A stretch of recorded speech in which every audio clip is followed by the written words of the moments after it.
It's the Word becoming flesh. It's God restoring you back to what He intended in the first place. It's you and I realizing that we were trained by a lie our whole life, and we grew up with an emotional makeup that was perverted from the time man sinned and got separated from God. That all of us in this room were born into Adam and grew up not knowing God personally. So your attitudes, your mindset, your desire, your opinions, they all were birthed and formed out of separation from God. It's human wisdom. It's the way that seems right. It's full of attitude. It's full of opinion. Full of expression, haughtiness, pride. Nobody had to practice to be that way. That's the giveaway. None of us had to try to be angry. It came naturally. None of us had to try to be frustrated. Nobody taught you to be insecure one day when you had an awareness of yourself at a very young age. All of a sudden, people laughed at something you wore and you didn't even notice. A child laughed at your lunchbox when you were little and you didn't even know they were laughing at you, but there came a time where you knew they were laughing at you. And your innocence was slipping away and you were becoming more self-conscious, more aware of yourself, and more aware of how people saw you. That's a tough day for everybody. Because people aren't seeing you in love. They aren't seeing you through His eyes. It's survival at its best. And everybody in this room at a very young age was being molded and shaped into something that you're not apart from your circumstances, something you're not apart from how it all went down, because you inadvertently just reacted to how it all unfolded in your life. And honestly, that's where you found your identity, your value. That's where you thought you found you. And at a very young age, you were nothing more than how you responded to how it unfolded. They laugh at you when you're in second grade and you're aware it's you they're laughing at, and you're faced with feelings, emotions, insecurities, uncertainties. You become either introverted or you toughen up and become a fighter. But right there is where you start being molded and shaped at a very young age, and it has nothing to do with God. It has nothing to do with the great potter. And it's in that moment you begin to start finding an identity and believe this is who I am.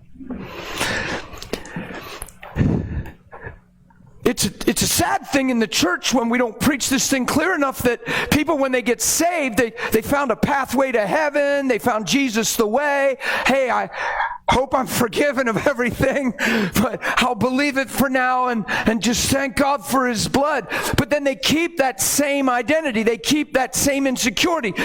People that are Christians hold on to their past. They hold on to the story of how it was growing up. Who did what to me? You don't know what it was like when I was 6, 8, 10, 12. There's a reason that people hold their story so tight. It's because it's the only place they find identity. Whether it's good or bad, they found something called them in the story. And they're actually believing that's them. That's why it's so hard to get people to not look back, because it's the only place they really know them. They kind of found themselves in that unfolding called life. But the truth about the gospel is you find yourself in Christ.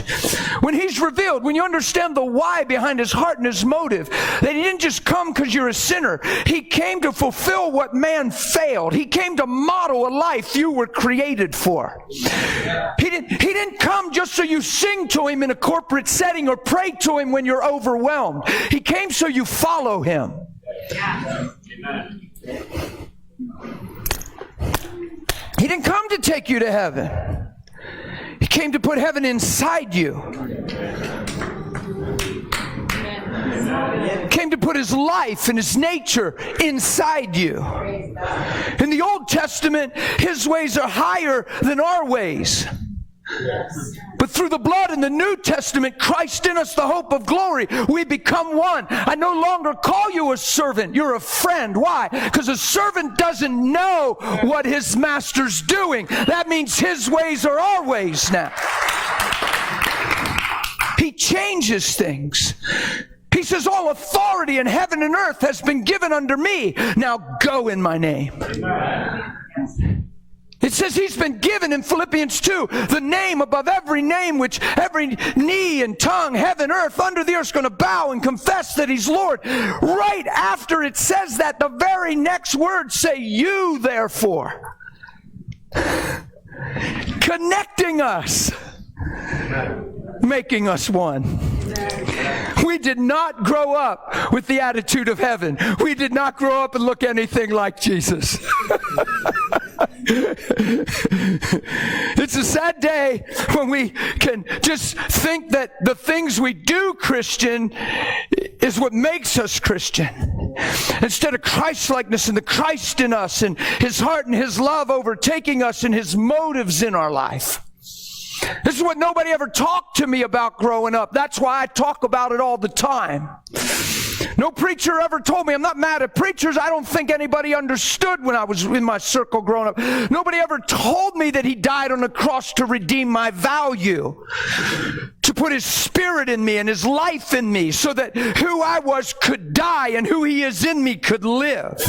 That I could actually get renewed in the spirit of my mind and actually be transformed and get up in the morning for a whole different reason of being and not even be self-conscious anymore and not need you to like me or even try. But just to wake up to pursue being like him, just to wake up to live by the Spirit, just to wake up to walk in love, to wake up and show mercy to you because he showed mercy to me, to wake up and not have an attitude towards you that doesn't produce life because he never had one like that towards me. To not be judgmental and first impression and he said, she said, well, I think and whatever. Look, I'm done with that. I've been done with that for a long time. And I'm telling you, you can be done with that too. Don't sell cheap when you've been bought with a price. And don't think the way you were trained to think yesterday has anything to do with the way you're created to think. Don't let the wisdom of the world eat your lunch and swallow you up.